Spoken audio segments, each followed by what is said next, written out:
Wala naman sa plano ko na magpatakbo ng pageant. And then, biglang dumating yung Reyna Filipinas. This is the life. This is the life. Reservation ko unang-una, Bragais kasi is at the middle of expansion. So, nag-i-expand kami. We wanted to release some new products outside the pageantry world. Wala naman sa plano ko na magpatakbo ng pageant. Nasa point kami ng expansion. I've been talking about this the past 2 years na parang it's about time na mag-expand kami into other market, 'di ba? Kasi pageantry has been something na ginagawa ko ng matagal-tagal ng time. And parang kailangan ko na gumawa ng something different, something new.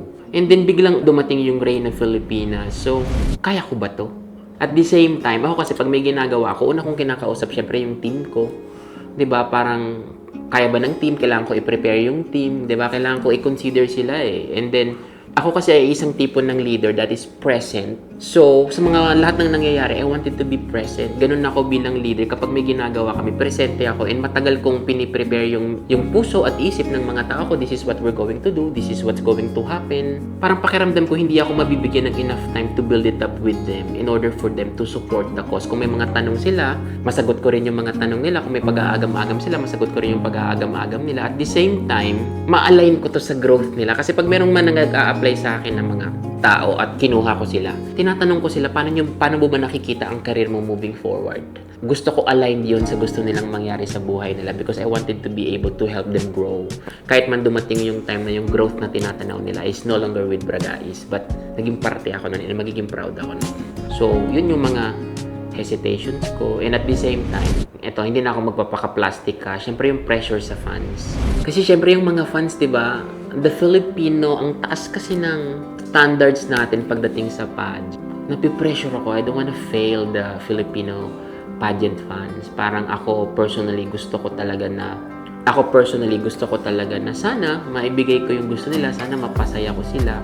Because other than me doing the show, parang pasasalamat ko to eh. Without the people supported the Braga issues, hindi ko man to magawa.